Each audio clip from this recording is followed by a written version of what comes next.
अगर आप उसकी पर्सनैलिटी देखें, वो कितना डोमिनेट कर रहे हैं इस टाइम पूरे वर्ल्ड वाइड, कि वो अपने मुल्क के साथ इतना पेट्रियोटिक है कि वो अपने मुल्क के बारे में कोई गलत चीज़ ना अफोर्ड कर रहा है, ना बर्दाश्त कर रहा है। India's auto boom next China.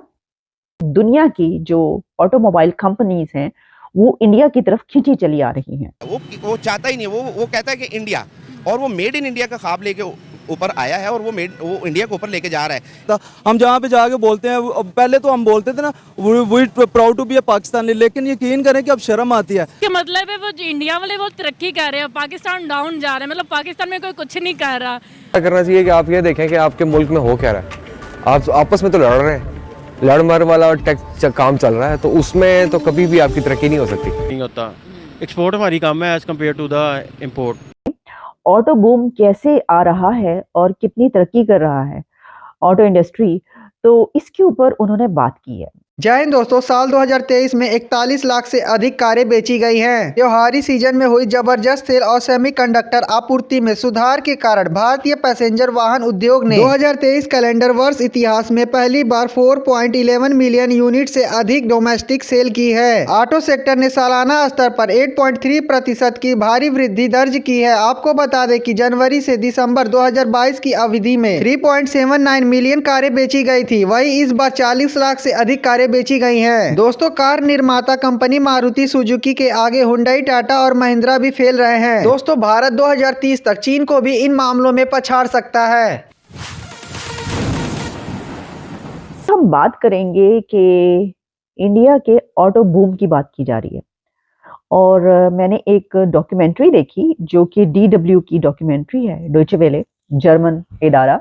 और उस डॉक्यूमेंट्री में इंडिया में ऑटो बूम कैसे आ रहा है और कितनी तरक्की कर रहा है ऑटो इंडस्ट्री, तो इसके ऊपर उन्होंने बात की है। अच्छा देखिए, अब तकरीबन 20 मिनट्स की ये डॉक्यूमेंट्री है जिसमें इंडिया में ये जो फ्लरिश हो रहा है, ये बिजनेस कार का, ये क्यों हो रहा है और इसके पीछे क्या इसकी सिग्निफिकेंस है और इसके बिहाइंड क्या ऐसे एलिमेंट्स हैं जिसमें ना पर ऐसा हो रहा है, उसमें हम बात किए लेते हैं। सबसे पहली बात तो ये कि मैं देख रही थी कि उसमें एक बड़ा अहम पॉइंट ये है कि दुनिया की जो ऑटोमोबाइल कंपनीज हैं वो इंडिया की तरफ खींची चली आ रही हैं, और वो अब ये समझती हैं कि अगर उन्होंने इंडिया में अपना हिस्सा नहीं डाला तो वो बहुत पीछे रह जाएंगी।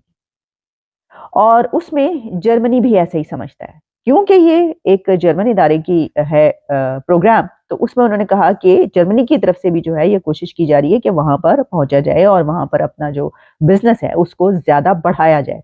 इसकी वजह ये है कि अगर इसमें जो है वो जो कंट्रीज देर कर रहे हैं उनको आगे चलकर इसका नुकसान होगा, ये बात की जा रही थी। अच्छा, साथ ही ये कि क्या इंडिया इस बूम से चाइना बनने जा रहा है, उन्होंने ये सवाल भी उठाया।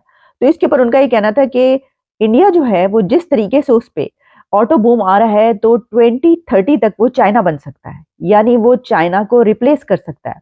देखिए, अभी जब हम बात करते हैं तो आप जानते हैं कि चाइना का अपना जो पूरी दुनिया में बिजनेस है, वो उसकी जो स्ट्रेटजी है वो उसने बहुत जल्दी जो है वो बहुत से को बीट कर दिया और एक बड़ा जाइंट समझा जाता है, चाहे वो कारों का बिजनेस हो, कोई और बिजनेस हो, जिस भी हम बिजनेस की बात करते हैं।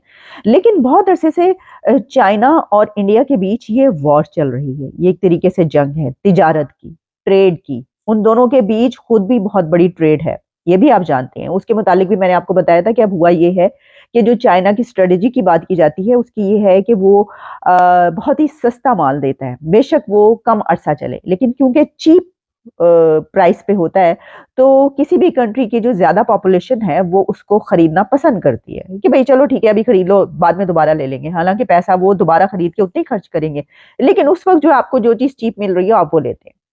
तो इस वजह से उसकी ये जो स्ट्रेटजी है पूरी दुनिया में बहुत कामयाब रही, और इस वक्त वो एक, जैसा मैंने कहा, जाइंट के तौर पर नजर आता है। लेकिन ऐसी कई प्रोडक्ट्स, तकरीबन 30 से ज्यादा प्रोडक्ट्स ऐसी हैं इंडिया के अंदर के जो उसने इस तरीके से अगर करने की कोशिश की तो इंडिया ने उसको पकड़ लिया चाइना को। उसने कहा कि नहीं, ये जो है उस कंट्री की चीजों को, उसकी अपनी प्रोडक्ट्स को डंप करने की एक कोशिश है, तो ये स्ट्रेटजी नहीं चलेगी। ये वॉर तो अपनी जगह पर, ये जंग अपनी जगह पर जो चल रही है, लेकिन ये जंग जो है इन दोनों कंट्रीज के बीच ये एक जियोपॉलिटिकल स्ट्रेटजी भी है। वो कैसे कि इसके अंदर ये भी बताया गया है कि जो इंडिया और चाइना है उनका जो अब एक लाइन है वो साफ नजर आ रही है। तो जो जियोपॉलिटिक्स है वो भी बड़ा एक इम्पोर्टेंट रोल प्ले कर रही है। और अब जो है इंडिया ये समझता है कि उसको यूरोपियन मार्केट में जो है अपना अलग से एक मकाम बनाना चाहिए, उसको उसमें से हिस्सा चाहिए। तो इस वजह से वो यूरोप से और वेस्ट से वो खुलकर बात कर रहा है और उनसे जो है वो अपना हिस्सा ले रहा है और कह रहा है कि हमारा जो बिजनेस है वो फ्लरिश किया जाए। जबकि इससे पहले जो है वो शायद जो स्ट्रेटजी या पॉलिसीज हैं वो ऐसी नहीं हुआ करती थी, लेकिन इसमें यही डिबेट की गई कि इसमें एक जो जियोपॉलिटिक्स है, जो दोनों कंट्रीज हैं वो अब जिस तरीके से खड़े हुए नजर आते हैं एक दूसरे के सामने, तो उसमें वो सिनेरियो भी बदल गया है, चेंज हो गया है। तो इंडिया की ये कोशिश है कि वो यूरोप से भी अपना जो है वो हिस्सा ले, और इसके लिए जो यूरोपियन कंट्रीज हैं, जो यूरोपियन इंडस्ट्रीज हैं, वो भी वहां पर जा रही हैं। अच्छा देखिए, हमने इससे पहले आपको बताया था कि इलॉन मस्क जो है वो वहां पर इंडस्ट्री लगाना चाहते थे, काफी अरसे से उनकी ख्वाहिश थी, लेकिन उनको जो है ये इजाजत इसलिए नहीं दी गई थी, उसके लिए उनकी तरफ से कहा जा रहा था कि ठीक है अगर आप आ रहे हैं तो आपकी जो हमें है टेक्नोलॉजी वो भी चाहिए। इंडिया ये हर एक को कहता है, उसने सभी को कहा कि तुम्हारी टेक्नोलॉजी अगर आएगी इधर तो फिर हम तुम्हारी, ऐसा नहीं होगा कि तुम आकर बेच दो अपनी चीज यहाँ पर और सिर्फ हमारा पैसा जो है वो ले जाओ और वो हमें कोई फायदा ना हो। करने का आपसे पर्पस ये है कि आप देखते हैं कि एक तरफ हम है, दूसरी तरफ हमारा पड़ोसी मुल्क, तीसरी तरफ बांग्लादेश। अब अगर इन तीनों की हम बात करें तो फॉरेन इन्वेस्टमेंट सबसे ज़्यादा कहाँ पर जा रही है? फॉरेन इन्वेस्टमेंट पाकिस्तान में भी आ रही है, ऐसा नहीं है, क्योंकि मैं खुद बैंकर हूँ और हम लोगों का काम भी ट्रेड का ही है, जिसके अंदर ज़्यादातर हम इंपोर्ट और एक्सपोर्ट को देख रहे हैं।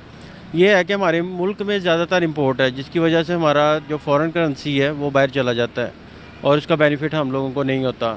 एक्सपोर्ट हमारी कम है as compare to the import. अच्छा, तो दूसरी तरफ ये है कि अगर हम कंपेयर किया जाए, अगर हम अपने नेबर सिटीज़ कंट्रीज़ को देखते हैं तो वहाँ पे इन्वेस्टमेंट ज़्यादा हैं फॉरेनर्स की। उसके काफ़ी रीज़न्स हैं। एक तो आपकी इकोनॉमिकल स्टेबिलिटी, पॉलिटिकल स्टेबिलिटी, दूसरा वहाँ पे यहाँ सिक्योरिटी काफ़ी ज़्यादा है और फॉरेनर अपने आप को फील करते हैं सिक्योर। और यहाँ पे इन्वेस्टमेंट के हिसाब से इसलिए नहीं आते क्योंकि हमारे यहाँ पे एक तो इलेक्ट्रिसिटी का बड़ा प्रॉब्लम है, एक्सपेंसिव है एज़ कम्पेयर। भी गई हुई है। जी बिल्कुल। तो मेन चीज़ ये होती है कि आपकी पर यूनिट कॉस्ट बढ़ जाती है जब आपका इलेक्ट्रिसिटी के बिल्स ज़्यादा। दोस्तों, भारत चीन को टक्कर देने में लगा हुआ है, लेकिन पाकिस्तान का कोई अता पता नहीं है। दोस्तों, आपको बता दें कि भारत में जो कारें 5 से 6 लाख में मिल जाती हैं, वही कारें पाकिस्तान में 25 से 26 लाख में मिलती हैं। देखा जाए तो भारत चीन को अलग अलग इंडस्ट्री में धीरे धीरे पछाड़ता चला जा रहा है।